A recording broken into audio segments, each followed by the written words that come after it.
राज्य के नीति निर्देशक सिद्धांत कहलाते हैं, यानी एक ऐसे नियम और कायदे कानून हैं जो संविधान की किताब में लिखे हुए हैं और इन पर जब भी राज्य सरकारें जनता के हित के लिए कोई कार्य करना चाहेंगी तो उनको ये, तो हम ना सिर्फ यहां पर फैक्ट देखेंगे बल्कि मेंस के लिए कौन कौन सा डीपीएसपी यूज किया जा सकता है उस पर भी मैं बात करूंगा। लेकिन यहां पे कि आपको डीपीएसपी को अगर पढ़ना है तो कैसे क्या स्मार्ट तरीका हो सकता है और उसमें क्या पॉइंट लिए जा सकते हैं जो बहुत कम श्रृंखला में 1-2 पेज में ही हमारी डीपीएसपी पूरी तैयार हो जाए। तो स्वागत है आप सभी का फिर एक बार द मेंटोर यूट्यूब चैनल पर, जहां आप लगातार सोच रहे हैं कि कैसे आपको एक ऑफिसर का दिमाग रखना है। इसलिए हमारा ध्येय वाक्य भी है थिंक लाइक एन ऑफिसर, यानी एक अधिकारी की दृष्टिकोण से कैसे आपको सोचना है। आपने शॉर्ट्स में एक बात सुनी होगी कि आपको डीपीएसपी को अगर पढ़ना है तो कैसे क्या स्मार्ट तरीका हो सकता है और उसमें क्या पॉइंट लिए जा सकते हैं जो बहुत कम श्रृंखला में 1-2 पेज में ही हमारी डीपीएसपी पूरी तैयार हो जाए। तो तरीका हो सकता है और उसमें क्या पॉइंट लिए जा सकते हैं जो बहुत कम श्रृंखला में 1-2 पेज में ही हमारी डीपीएसपी पूरी तैयार हो जाए। तो आइए बात करते हैं directive principle of state policy की। क्या है ये और क्यों इसकी जरूरत है। Directive principle of state policy की अगर बात की जाए, यानी तो ये ऐसे नियम और कायदे कानून हैं जो संविधान की किताब में लिखे हुए हैं और इन पर जब भी राज्य सरकारें जनता के हित के लिए कोई कार्य करना चाहेंगी तो उनको एक निर्देश देगा, एक श्रृंखला देगा जिसमें वह इस पर नजर डालेंगी तो उन्हें मालूम होगा कि उनका लक्ष्य क्या है और उन्हें किन रास्तों को तय करना है। क्योंकि भारत का संविधान जब बन रहा था तो बीएन राव भारतीय संविधान सभा के सलाहकार थे और उन्होंने कहा कि अधिकार तो मिलने चाहिए लेकिन इनकी 2 प्रकृति होनी चाहिए। एक प्रकृति जो न्यायोचित हो, यानी मौलिक अधिकार जिसके उल्लंघन पर कोई सुप्रीम कोर्ट और हाई कोर्ट जा सके, और एक अधिकार ऐसा हो जो न्यायोचित तो ना हो लेकिन राज्य सरकारें भविष्य में जब उनके पास संसाधन हो तो उस संसाधनों के अनुसार वह उस पर नजर डालते हुए उसको कानूनी रूप में परिवर्तित करके लागू करके एक अलग प्रकार से अधिकार देने का काम करें। जैसे प्रसूति सहायता, जैसे कुटीर उद्योग को बढ़ावा, जैसे ग्राम पंचायतों का गठन, जैसे 6 वर्ष तक के बच्चों को निःशुल्क शिक्षा प्रदान करना, आय में समानता प्रदान करना, गाय वध को रोकना। यह सभी क्या है, डीपीएसपी के प्रोविजन है जिसपे अलग अलग सरकारों ने और राज्य स्तर की सरकारों ने भी कानून बना करके लागू करने का प्रयास किया। जैसे गोवा में आप जानते हैं समान नागरिक संहिता लागू है, उत्तराखंड में लागू होने वाली है और देश स्तर पे लागू करने की बात की जा रही है। फिर वहीं गौ निषेध भी आप जानते हैं, गौ वध निषेध पे भी कई सारे राज्यों ने कानून बना रखे हैं। फिर आपने पंचायतों को सुना है 73वें और 74वें संविधान संशोधन के तहत इसी आर्टिकल 40 डीपीएसपी में जो वर्णित है उसको निकाल के संवैधानिक रूप प्रदान किया गया। तो ऐसे अनेक उदाहरण है जिसमें डीपीएसपी को निकाल करके कानूनी रूप दिया गया और कानूनी जामा पहनाया गया और फिर उसे लागू किया गया है। जैसे मनरेगा भी क्या है आपका, यही डीपीएसपी का प्रोविजन है जिसमें सभी को काम मिलने का अधिकार मिलना शामिल है। ठीक है, तो आइए डीपीएसपी को समझते हैं। भारत के संविधान में इसके बारे में क्या क्या बातें की गई हैं और कौन कौन से इस पर केसेस चले, क्या मुद्दे हैं और आलोचनाएं इसकी कैसे होती हैं और भारतीय संविधान सभा के सदस्यों ने इसके बारे में क्या क्या कहा है वो सभी जानेंगे। देखिए, directive principle of state policy की बात करें तो भारत के संविधान के भाग 4 में जो है इसका वर्णन मिलता है। ठीक है, तो पार्ट 4 में आर्टिकल 36 से लेके 51 तक बात की गई है राज्य के नीति निर्देशक तत्वों के बारे में और इसे सीखा गया है आयरलैंड के संविधान से, जो 1937 में आयरलैंड के संविधान में वर्णित किया गया था। तो हमने भी उसे एडॉप्ट करने का प्रयास किया है। अंबेडकर साहब इसके लिए कहते हैं कि यह तत्व जो है विशेषता वाला है और वहीं ग्रैनविल ऑस्टिन जो संवैधानिक विशेषज्ञ थे उन्होंने कहा यह संविधान की मूल आत्मा की तरह है। साथ ही साथ 1935 का जो एक्ट आया था ब्रिटिश गवर्नमेंट के अधीन भारत में, उसमें गवर्नर्स और प्रेसिडेंसी को देखने के लिए उनको एक अनुदेश दिया गया था कि आपको इसके तहत रह करके काम करना है। तो उन्हीं अनुदेश की तरह ही यह आपका नीति निर्देशक तत्व भारत के संविधान में शामिल किया गया है। उद्देश्यों की बात करें तो यह सोशियो इकोनॉमिक डेवलपमेंट की बात करता है, सामाजिक आर्थिक विकास की बात करता है नागरिक का, और पुलिस राज्य से लोक कल्याणकारी राज्य की स्थापना के ऊपर स्थापित किया गया है इसे। तो कहने का मतलब यह है कि राज्य के नीति निर्देशक तत्व भारत के राज्य को यह निर्देश देता है कि वह कानून बनाते समय इनका अध्ययन करें और इन्हें कानून बना करके लागू करें, ताकि जनता को मौलिक अधिकारों से अन्य अधिकार भी मिल सके। ठीक है, विशेषता की बात करें तो यह गैर न्यायोचित है, यानी आप इसके लिए न्यायालय नहीं जा सकते कि डीपीएसपी में दिया गया है कि समान कार्य के लिए समान वेतन हो तो हमको किसी भी हाल में मिलना चाहिए, कानून बनाना चाहिए, ऐसा नहीं है। यह भविष्य की सरकारों के लिए संविधान सभा ने छोड़ दिया कि अगर संसाधन होंगे, कंडीशंस होंगे और जनता का मत होगा कि उसके मद में कानून बनना चाहिए, तो जनता के विश्वास को लेते हुए जो चुनेगी सरकार जनता, वह सरकार का दायित्व होगा कि वह इस पर कानून बनाए और अपने संसाधनों के अनुरूप जनता को प्रोवाइड करे। तो इसलिए इसे गैर न्यायोचित बनाया गया, नॉन जस्टिबल इन नेचर। इन तत्वों को लागू करना राज्य का कर्तव्य है कि राज्य जब भी कानून बनाएंगे तो कर्तव्य समझेंगे, इसे लागू करेंगे। इस पर बनने वाला कानून जो है न्यायिक समीक्षा के अधीन है। इसी वजह से कई बार ऐसा हुआ कि डीपीएसपी पे कानून बनाने के लिए फंडामेंटल राइट में को प्रभावी करने से रोका जाना पड़ा। क्या कारण था ऐसा कि आर्टिकल कानूनी न्यायिक सहायता देने की बात की गई आर्टिकल 39A में, और यह बात 42वें संविधान संशोधन में किया गया था 1976, आपातकाल का जमाना। तो केस चला तो इसमें यह हुआ कि आप फंडामेंटल राइट्स को रोक सकते हैं डीपीएसपी के कुछ आर्टिकल्स को लागू करने के लिए, और इसको लेकर के आपका केशवानंद भारती केस में भी मामला पहुंचा था। तो वहां सुप्रीम कोर्ट ने कहा था कि बेशक कुछ ऐसे डीपीएसपी हैं जो फंडामेंटल राइट पर प्रभावी हैं, जैसे आर्टिकल 14 और 19 को रोका जा सकता है कानूनी रूप से सहायता प्रोवाइड कराने के लिए आम जनमानस को। तो आर्टिकल 39 में इसकी व्यवस्था की गई, जिसके लिए नालसा बना हुआ है। 1987 में नालसा बना, कानूनी सहायता गरीब लोगों को पहुंचाने के लिए, उनको वकील मिल सके, न्याय मिल सके। इस पर बने कानून न्यायिक समीक्षा के अधीन है। कुछ डीपीएसपी फंडामेंटल राइट पर प्रभावी हैं, इसे लागू करने के लिए एफआर के आधार पर रोका नहीं जा सकता कि एफआर का उल्लंघन है और हम सुप्रीम कोर्ट, हाई कोर्ट जाएंगे, ऐसा नहीं किया जा सकता। यह कोर्ट भी मान चुकी है। वर्गीकरण की बात करें तो संविधान में तो कोई वर्गीकरण नहीं है, लेकिन कुछ विशेषज्ञ इसे समाजवादी, उदारवादी और साथ ही साथ इसे जो है गांधीवादी आर्टिकल्स में बदलते हैं। समाजवादी आर्टिकल्स कौन से हैं? आर्टिकल 38, 39, 39A, आर्टिकल 41, 42, 43, 43A और 47 समाजवादी अवधारणाओं को प्रेरित करते हैं, यानी समाजवाद, समाज में सभी लोगों के प्रति न्याय बरतने की बात करते हैं। गांधीवादी यानी गांधी जी की क्या विचारधारा थी उससे भी प्रभावित थे संविधान सभा के सदस्य, तो उन्होंने डीपीएसपी में कुछ ऐसे प्रोविजन किए जो गांधी जी का मत था। जैसे आर्टिकल 40 पंचायत गांधी जी बहुत प्रीफर करते थे। 43 कामगारों के लिए कुटीर उद्योग स्थापित करने की बात करते थे। आर्टिकल 43B की बात करें तो यह सहकारी समिति की बात थी, गांधी जी इसको भी प्रीफर करते थे।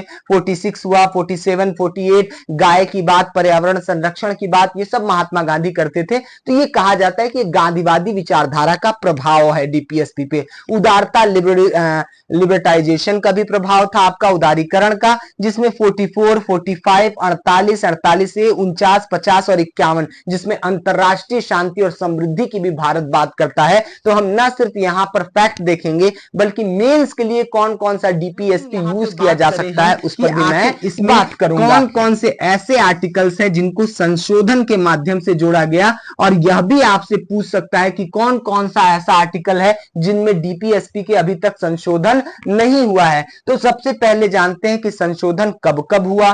42 में पहला संशोधन, 44 में दूसरा, 46 में तीसरा और 47 में चौथा, यानी 4 बार डायरेक्टिव प्रिंसिपल में क्या किया गया है, संशोधन किया गया है, 4 बार, याद रखिएगा। और कौन कौन से आर्टिकल में? आर्टिकल 39 जोड़ा गया चाइल्ड हेल्थ के लिए, 39A कानूनी सहायता के लिए, 43A श्रमिकों के पार्टिसिपेशन और उनका न्याय संगत हो सके उनका कामगार, 48A पर्यावरण संरक्षण की बात की गई। यह सभी पॉइंट 42वें संविधान संशोधन के तहत डीपीएसपी में जोड़ा गया। 44 में आपका आर्टिकल 38 जोड़ा गया जो आय, प्रतिष्ठा और अवसर में असमानता की समाप्ति की बात करता है, यह आपके मोरारजी भाई देसाई की सरकार में आया और 42वां वाला इंदिरा गांधी की सरकार में। 46 2002 अटल बिहारी वाजपेयी, यहां आर्टिकल 45 की विषय वस्तु बदली गई, यानी पहले 14 वर्ष तक के बच्चों को निःशुल्क शिक्षा की बात की गई, लेकिन इसको आर्टिकल 21A में शामिल करना भविष्य में अगर दिखा तो फिर इसमें क्या कर दिया गया कि 6 वर्ष तक निःशुल्क शिक्षा की बात 45 में कर दी गई। फिर 97 के तहत जो है 2011 मनमोहन सिंह की सरकार, आर्टिकल 43B किया गया और सहकारी समितियों के बारे में बात की गई, तो इतने संशोधन हुए। अब आपसे इस प्रकार भी प्रीलिम्स में पूछ सकता है कि कितने संशोधन हुए, यह पूछ सकता है 42वें संविधान संशोधन के तहत कौन सा डीपीएसपी आया, फिर यह पूछ सकता है कि डीपीएसपी में कौन से ऐसे आर्टिकल हैं जिसमें संशोधन नहीं हुआ है। ठीक है, तो वह भी आपको देखते चलना है। अब यहां बात करते हैं हम 7 की, तो यह राज्य का कर्तव्य बताता है कि जब भी वह कानून बनाएगा तो ध्यान रखेगा इन डीपीएसपी पर। 39 में इतने सारे अधिकार दिए गए हैं, कौन कौन से अधिकार हैं ये, इनमें अधिकार है कि अवसर की समानता दी जाएगी 38 में, ठीक है। 39 में कहा गया है जीविका के साधन पर ध्यान होगा, जो फिजिकल रिसोर्सेज हैं उनका समान वितरण किया जाएगा, भौतिक संसाधनों का। फिर धन और संसाधनों का संकेंद्रण एक स्थान पर एक व्यक्ति में ना हो, इस पर राज्य ध्यान देगा। फिर उसके बाद मेल और फीमेल समान कार्य के लिए समान वेतन की बात है। फिर कर्मकारों के हेल्थ और बालात श्रम, बालकों के लिए जो जबरदस्ती श्रम कराया जाता है उसको रोकने का राज्य प्रयास करेगा, और चाइल्ड हेल्थ की बात की गई है। फिर उसके बाद 40 में पंचायत की बात की गई है, एकदम याद रखिएगा ये पॉइंट। 41 लोक कल्याण पाने का अधिकार है अन्य अन्य वर्गों का। 42वां काम की न्याय संगत दशा हो और प्रसूति सहायता, यानी महिलाओं को डिलीवरी के टाइम सरकार सहायता दे जो कमजोर वर्ग के हैं। तो आपने सुना प्रधानमंत्री वय वंदन योजना सुन रहे हैं, मातृत्व योजना सुन रहे हैं, मातृत्व सहायता योजना, जिसमें महिलाओं को 6,000 रुपए दिए जाते हैं। ठीक है। 43 निर्वाह योग मजदूरी और कुटीर उद्योग की बात कर रहा है। 44 समान नागरिक संहिता। 45 चाइल्ड एजुकेशन। 46 SC ST वर्ग के लिए विशेष संरक्षण की बात की जा रही है। 47 में नशा और लोक स्वास्थ्य की बात हो रही है, शराबबंदी वगैरह। 48 में गाय का वध और पर्यावरण संरक्षण का मुद्दा आएगा।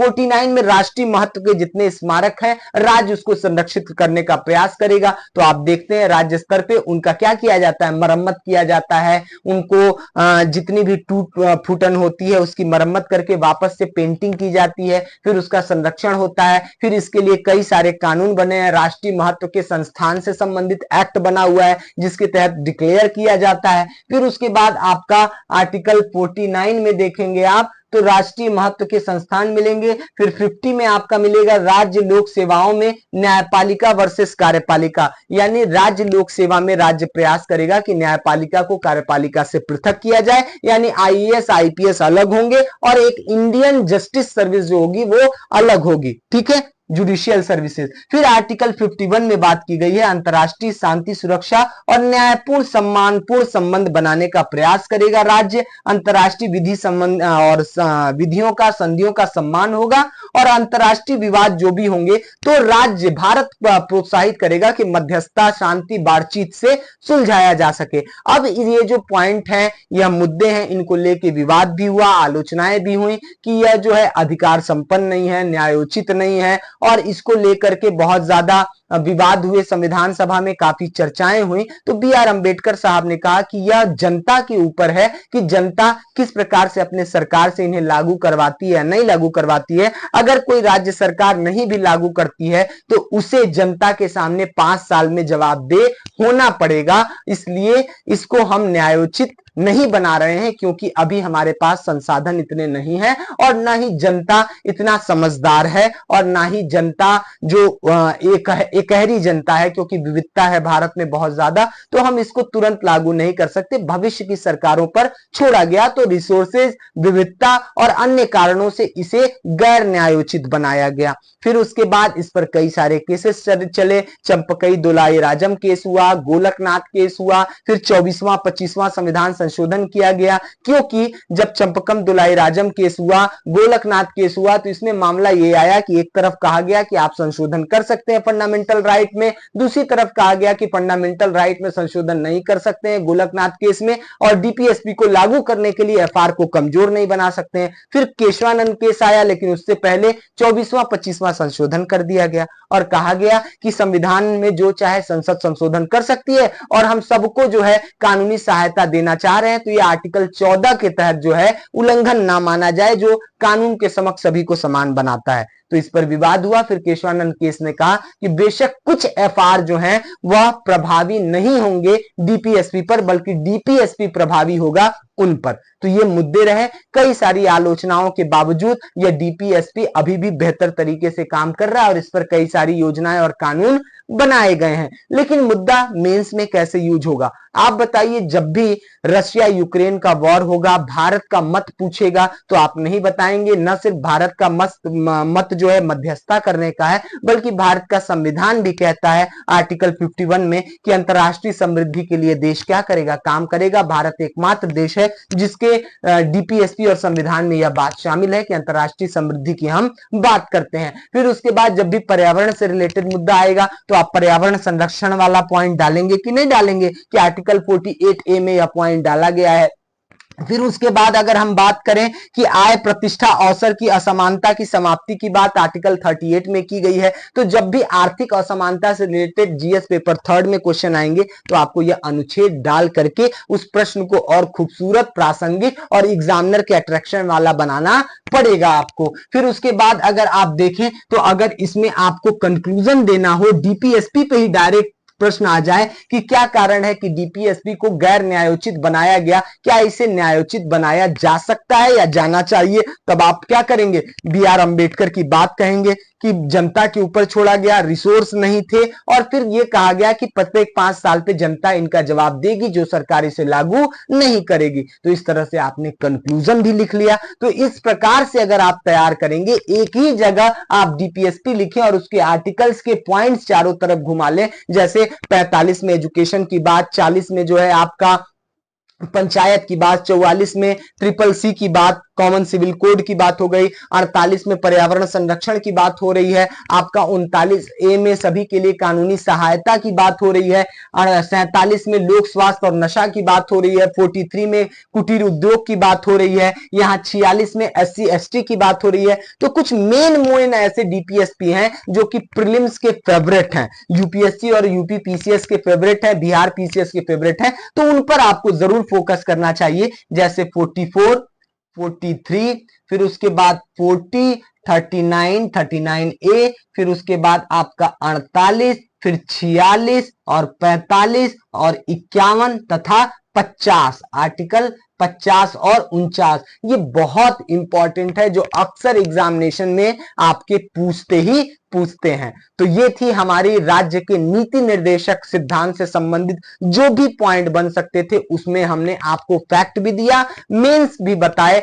अब इस पर आधारित एक मेंस का प्रश्न नोट कर लीजिए। मेंस का प्रश्न ये है, क्वेश्चन आपका, कि राज्य के नीति निर्देशक तत्व से आप क्या समझते हैं। राज्य के नीति निर्देशक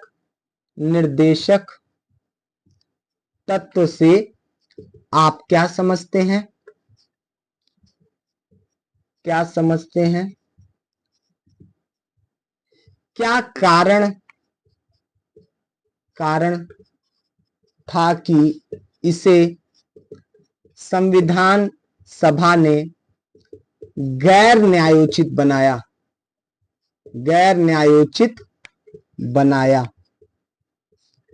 स्पष्ट कीजिए।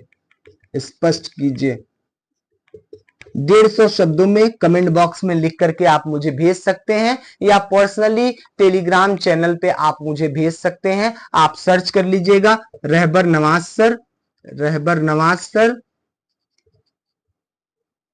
इस चैनल पे आप मुझे भेज दीजिए। ठीक है, मिलते हैं अगली वीडियो में जो मौलिक कर्तव्यों से संबंधित होगा, भाग 4 में, उस पर भी विस्तार से बात करेंगे और कुछ प्रश्न लेकर के आपके सामने भी प्रीलिम्स का आएंगे। तो इंतजार कीजिएगा अगली वीडियो का, तब तक देखते रहिए। और पहली बार अगर आप इस चैनल पे आए हैं तो जरूर द मेंटोर के इस श्रृंखला को और इस कोशिश को कामयाब करने के लिए एक सब्सक्राइब का बटन और बेल आइकन जरूर दबा दें। जय हिंद,